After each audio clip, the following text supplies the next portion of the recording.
Halo pemirsa GPR TV dari Sabang sampai Merauke, dari Miangas hingga Pulau Rote.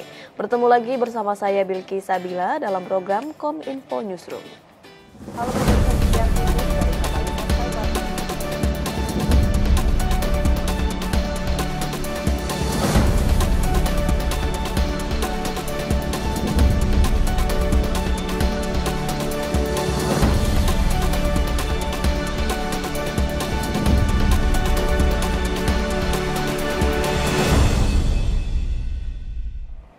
Kita ke informasi pertama pemirsa. Menteri Keuangan Sri Mulyani meminta anggaran sektor perlindungan sosial senilai 476 triliun rupiah yang bersumber dari APBN tahun 2023 untuk tidak terjadi tindakan korupsi. Permintaan itu langsung disampaikan langsung oleh Sri Mulyani kala meninjau pelaksanaan program penanganan kemiskinan terpadu di Kabupaten Malang, Jawa Timur. Pemerintah melalui Kementerian Keuangan telah menetapkan anggaran perlindungan sosial pada rancangan anggaran pendapatan dan belanja negara tahun 2023 sebesar 476 triliun rupiah. Anggaran tersebut diarahkan untuk menjadi daya ungkit guna pengentasan kemiskinan dan kerentanan. Menteri Keuangan Sri Mulyani Indrawati meminta anggaran tersebut tidak dikorupsi dan benar-benar menyasar bagi masyarakat yang tidak mampu. Permintaan itu disampaikan langsung kepada Menteri Sosial Tri Risma hari ini saat meninjau pelaksanaan program penanganan kemiskinan terpadu di Kabupaten Malang, Jawa Timur. Saya senang semoga seluruh anggaran dari perlindungan sosial yang sudah dialokasikan di APBN benar-benar bisa dirasakan manfaatnya kepada mereka yang membutuhkan dan tidak dikorupsi, ya Bu ya. Lebih lanjut, Menko menerangkan sektor perlindungan sosial telah dirancang sedemikian rupa untuk menurunkan tingkat kemiskinan di Indonesia yang sempat mengalami kenaikan akibat dampak pandemi COVID-19. Antara lain melalui program Pahlawan Ekonomi Nusantara, Rumah Sejahtera Terpadu, hingga program permakanan lansia dan disabilitas. Saya senang bisa mendapatkan kesempatan melihat program-program ini, terutama tadi Bu Risma memberikan kesempatan kepada kelompok difabel yang merancang sendiri alat, kemudian alatnya dipatenkan dan kemudian juga dipasarkan, digunakan, sehingga membuat seluruh anak-anak dan kelompok difabel menjadi berdaya dan bisa melakukan aktivitas yang lebih aktif dan produktif. Itu luar biasa untuk kehormatan dignity-nya dari kelompok difabel ini. Sementara itu pemirsa, dalam hal percepatan distribusi bantuan set-top box program ASO, pemerintah menekankan kewajiban dan tanggung jawab sepenuhnya ada pada penyelenggara multiplexing. Karenanya bantuan STB yang masih belum sesuai dengan target yang ditetapkan, Kementerian Kominfo akan berikan sanksi denda dan administrasi.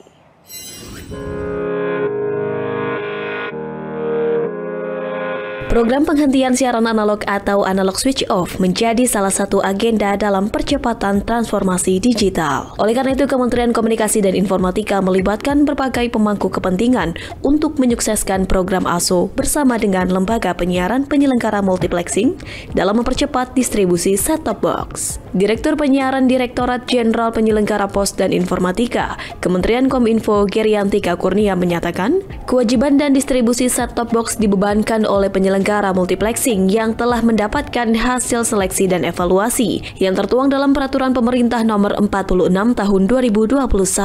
Berdasarkan data terpadu kesejahteraan sosial Kementerian Sosial, terdapat 5,6 juta rumah tangga miskin yang akan diberikan subsidi berupa perangkat set-top box gratis. Dari jumlah tersebut, penyelenggara multiplexing berkomitmen menyediakan 4,3 juta unit set-top box dan pemerintah 1,3 juta unit. Terkait bantuan perangkat set-top box yang masih belum sesuai dari target yang ditetapkan, Giri menyebut akan menerapkan sanksi administratif dan denda kepada lembaga penyiaran yang melakukan pelanggaran terhadap pedoman perilaku penyiaran dan standar program siaran. Kita bisa langsung ke sanksi namanya penghentian siaran dan terakhir pencabutan. Jadi tahapannya seperti itu. Jadi kita udah sampaikan ke mereka ada sanksinya.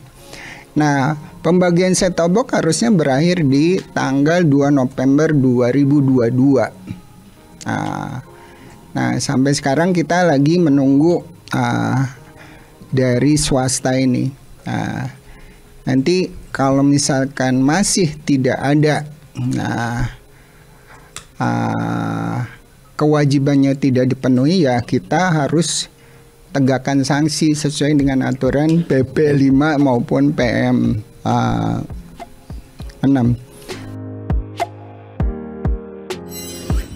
Kementerian Kelautan dan Perikanan tengah mengupayakan penyesuaian besaran indeks tarif penerimaan negara bukan pajak pasca produksi yang ditentang masyarakat nelayan di berbagai daerah di Indonesia. Hal itu disampaikan oleh Direktur Perizinan dan Kenelayanan Kementerian Kelautan dan Perikanan, Ukon Ahmad Furkon, dalam Bincang Bahari Pengaturan PNBP pasca produksi.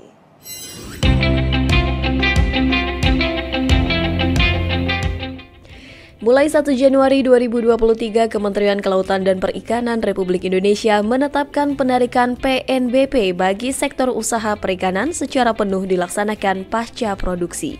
Hal ini dilakukan untuk memperbaiki tata kelola perikanan di dalam kebijakan penangkapan ikan terukur di Indonesia. Direktur Perizinan Kenelayanan Kementerian Kelautan dan Perikanan Republik Indonesia, Ukon Ahmad Furkon, menyebutkan, penarikan PNBP praproduksi yang selama ini ditetapkan undang-undang hanya berlaku sampai dengan tanggal 31 Desember 2022. Dengan adanya transformasi tata kelola PNBP SDA Perikanan pada tahun 2023, maka untuk pasca produksi surat izin penangkapan ikan tidak dipungut PNBP alias gratis, dan pungutan hasil perikanan dibebankan pada setiap volume ikan yang ditangkap pada setiap trip penangkapan ikan. Hal ini juga dilakukan untuk menciptakan pendataan yang semakin akurat.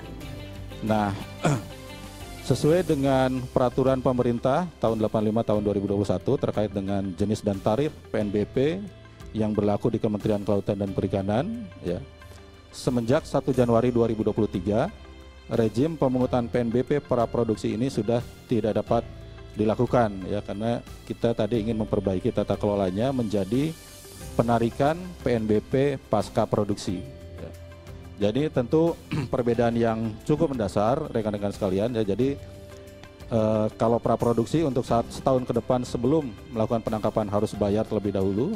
Untuk pasca, ketika surat izin penangkapan ikan ini dikeluarkan tidak dipungut apapun, ya. Jadi tidak ada PNBP atau gratis. Kemudian kapan PHP-nya dibayarkan, ya. Jadi dibayarkan pada setiap volume ikan yang ditangkap pada setiap trip penangkapan ikan. Jadi kalau rekan-rekan nelayan pelaku usaha di dalam 1 tahun melakukan 10 kali trip penangkapan ikan misalnya, berarti kurang lebih di dalam 1 tahun itu dia akan membayar PHP-nya 10 kali. Pengawasan dan pengelolaan aset kripto akan berada di bawah pengawasan Otoritas Jasa Keuangan. Hal ini telah disampaikan oleh Menteri Perdagangan Zulkifli Hasan dalam pembukaan rapat kerja bertema penguatan peran Bapepti menyongsong perdagangan 2023 yang lebih tangguh.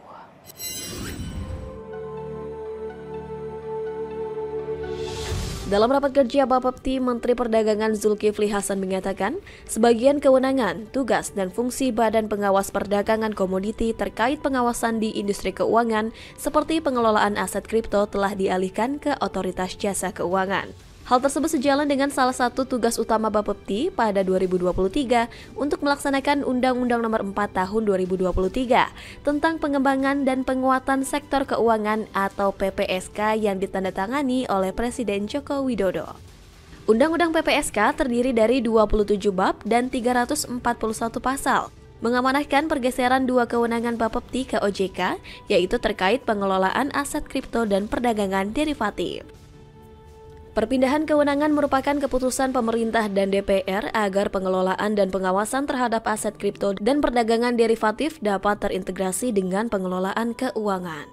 Tujuannya untuk meminimalkan kemungkinan terjadinya permasalahan dalam stabilisasi sektor keuangan di masa depan.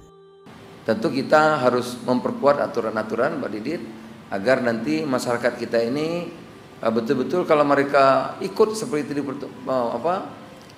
pertumbuhan kripto ini kan cukup besar. 2021 saya dengar itu hampir 800 triliun. Memang tahun kemarin turun menjadi 200 sekian triliun. Harus punya aturan dan pengawasan yang kuat. Jangan sampai nanti masyarakat kita ini tahu-tahu uangnya hilang, yang nggak mengerti, cuma ikut temannya. Ya, Kalau temannya begini begitu, banyak sekali yang begitu, tiba-tiba uangnya dalam 1 hari amblas gitu. Nah, oleh karena itu perlu sosialisasi, orang yang mau bergerak di sini diberikan pengertian dan pengawasan yang kuat.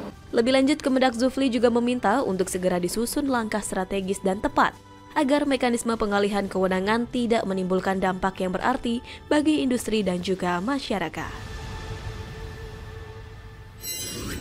Pemirsa, berbagai informasi akan kami ulas sesaat lagi. Usai jeda, tetaplah bersama kami.